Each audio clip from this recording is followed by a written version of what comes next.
It's been a while since I posted any EZ Baccarat strategy or theory videos, so I wanted to take the time to give you this little tie line strategy teaser video here.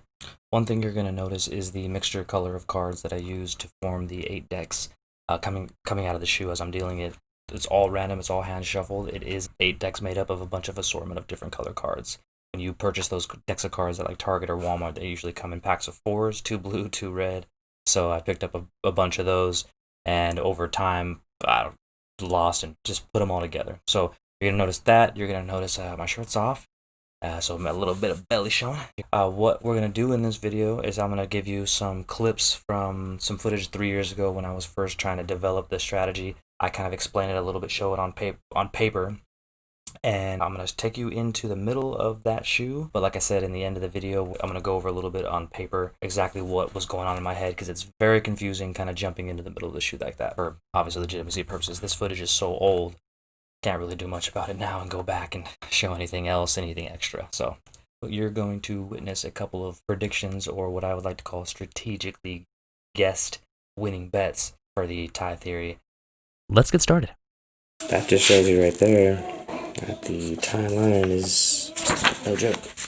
Now, what I was going to say is that past like 6, 7, 8 shoes I've done, the top box has proven to be less profitable than the bottom box on all measures. Now, there we go again right there. See what I was saying? Panda on that third line tie line. So, when I was first doing this little theory, building this theory, I was like getting ridiculously excited over the fact that, like, wow, these tie lines. See, that was a third tie line, so it's tie line, and it lined up with the tie line on the top box, and ended up smacking the panda right in the ass. So anyway, what I was meant to say was that when I first started trying to develop this theory, it was like, wow, these tie lines are actually bonus lines, and when I deal the game, it was tough. 4-2. It was tough to get people to bet, kind of influence people to bet and get them rooting for these bonuses to hit.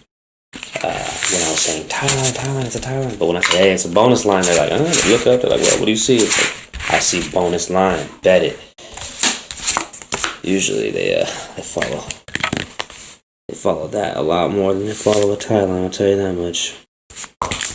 Nobody believes in the tie line because it is just like any dragon, it's random. It's like I'm trying to chase something that hits generally way more often than the dragon does. See, we're at a third run, or a third line again. 2 run.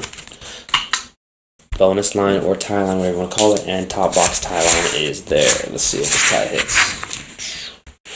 1-0. 4-0. See that card? That's a 3.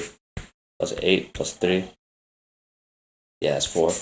That's a 4. That's a tie. Just wanted you to see that.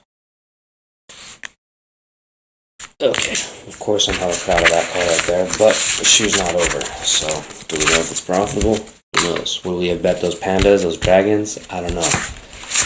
The thing is, it's like, if I'm going to max bet this tie, how much am I going to bet? Damn, 9-8. See what I mean, though? How, like, the back-to-back tie, or the tie line, or whatever the heck you want to call it, it's always, not always, but it's really close. Usually super close. How many 9s I deleted? 3 9s.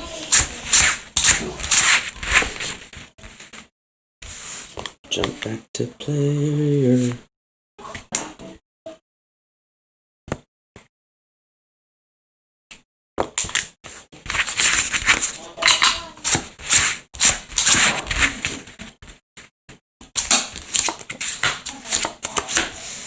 A 9-3 banker.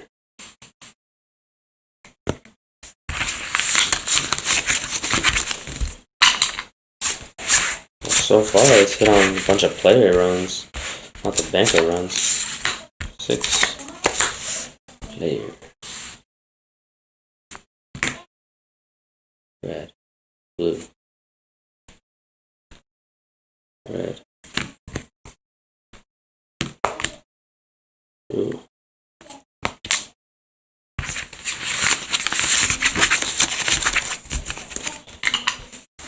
3 green, 2 green, red, blue, red, green, blue.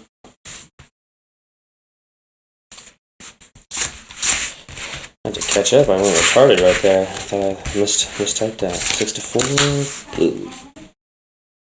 Alright, here's another one of those top box, third line run tie lines. So everything matches up in a sense. So let's try it again. 0 to 3. 7. All I need is 4. Ooh. 7 to 2. Player. Did not work. That's okay. If it goes player one more time, I'm willing to bet that tie. 7 to 4. There's that player. Cool thing is that, once again, it reached the 5th line tie. So we've only had the opportunity to bet that one once. So, and it lines up with the top box tie, so fuck it. Wow, these natural sevens are killing me. Alright, so that didn't work. That was 7 over 5. Banker.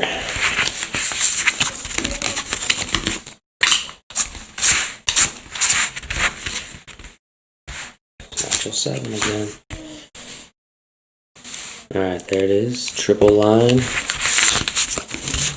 Lining up with the top box tie line. Come on. Oh, see what I mean? 7 to 6. Why is it so damn close all the time? You'd think it'd be like, okay, 9 to 1, 9 over 0 or some shit, but no, it's super close. 7 to 6, like it was almost supposed to be a tie. Like, what the hell? So many natural goddamn 7s. Should have been a natural 7 on both sides. 8 to 6. That was almost a tie right there, but it's red.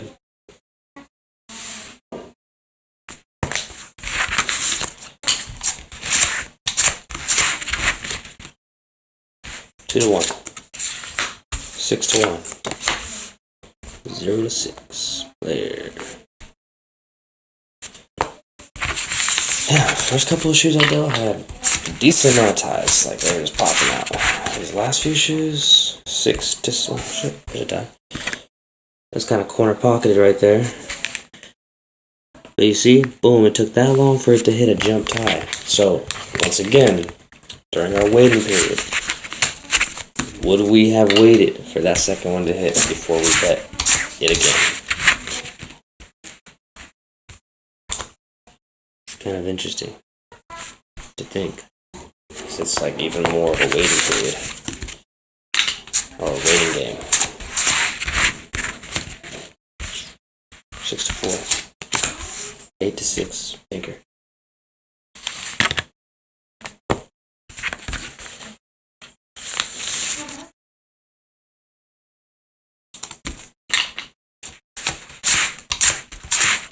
Jump tie. 3 to 1. Let's see if it works. 6 to 1. 6 to 2. Did not work. It's alright. Once again, would we have waited? If we had waited, would it have paid off? Let's see if any more ties hit.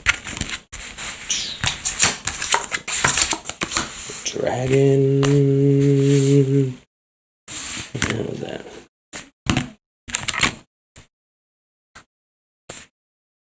One, 2, 3, 4, 5, 6, 7, 42, 43, 44, 45, 46. Damn. Alright, so top box line below that is ties, so I'm going to bet a ties here, or back-to-back dragon. 5 to 4. Oh shit, 8 to 4. Oh my god. Do you see that? Do you see what just happened there? Hold that one again. Back-to-back dragon or tie. I'm trying to think, would I bet $5 on dragon and $200 on tie in case the dragon hit? Man, that was pretty cool right there. 6 to 1. 6 to 0. Player.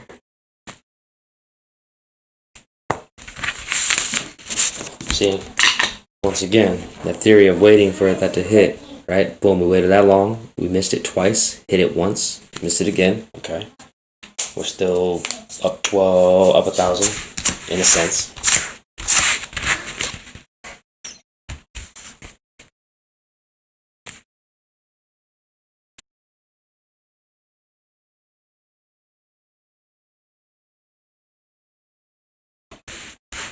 Five to seven. Another panda. Oh.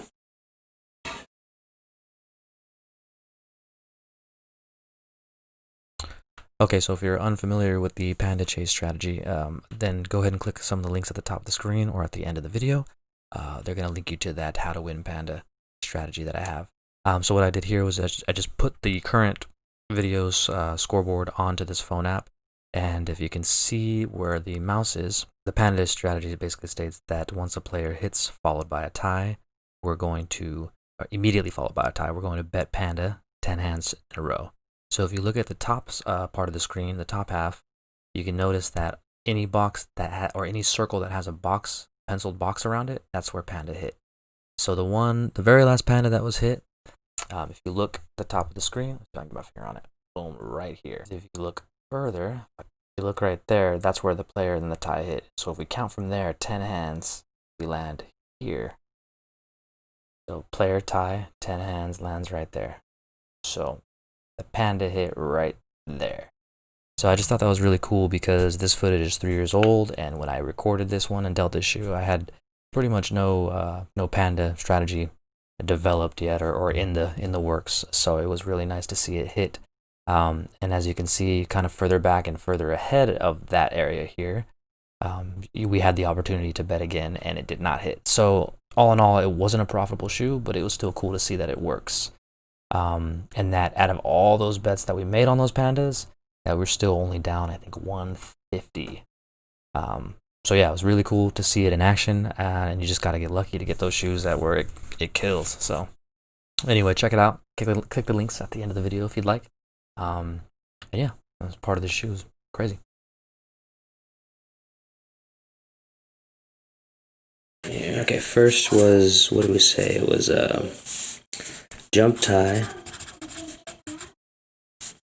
The jump tie is dangerous. Jump tie is just completely dangerous, but so if we did a jump tie and plus the bonus weight, we would have ended up betting like starting right here. What if we actually wait for the tie? We start betting right here. So all in all, we missed that dragon, or do we just start betting bonuses? The way I broke it down though, in a sense, was I did the jump tie plus bonus, and that was what? We made it 26 times. Shoe ended. So 26 times. Hit it 1, 2, 3, 4. Hit it 4 times, so we only lost 22. So yeah, 10 bets. That's up 2,000. Equals plus 2,000. Now let's say if we wait for 2. Now I kind of coined that wait for 2 because it's like waiting for 2 ties. So we had 1 tie, 2 ties. So we bet it 1, 2, 3, 4, 5, 6, 7, 8, 9, 10, 11 times. Hit it 3. Down 8, up 24, 16. That's up. That's plus 3,200. Plus 3,200. Okay, so the back-to-back tie. Let's count the ties. 9 ties. Negative 1,800 if we bet every back-to-back tie. So let's go back to our other tie lines. Because the thing is if we called all these tie lines right here. This one as well. The thing is that I ran that far. Which are the squiggly line ones. We had that one, right? These are our tie lines. We're betting them all the way through. So we bet it 1, 2, 15 times. We hit it twice. So we lost 13, hit 16, up 600. Same thing applies if we wait for 2. Then we're not waiting. We never hit that one on the 5th line. The 2nd line, we waited. Boom, we attacked it 1, 2, 3, 4, 5, 6, 7, 8 times. That's still plus 200? 200, yeah, plus 200. Okay, now the top box tie line. Once again, this one is like the hardest one to hit, but when it hits, this one blows up. So if you can see where I'm going here, all these are ties, top box tie lines. So let's go. 1,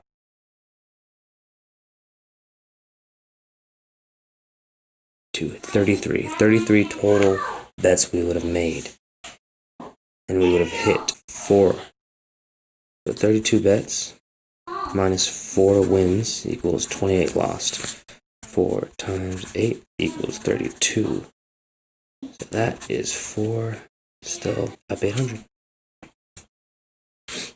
Isn't that crazy? Once I'm able to look at some more of these, I'll definitely be doing that. You know, that breaking it down on how much I'm actually in for before I start profiting, or how much I actually need, you know. Because if I'm max betting that tie line, I know for sure I'm going to need a pretty big bankroll. Yeah, pretty frustrating if you don't hit it. Anyway, that's the tie line. If you haven't already done so, please subscribe and hit that bell. That way you stay updated on future posts. I'm going to be having my other strategy on chasing the panda bonus. Thanks again for coming, and I hope you enjoy it.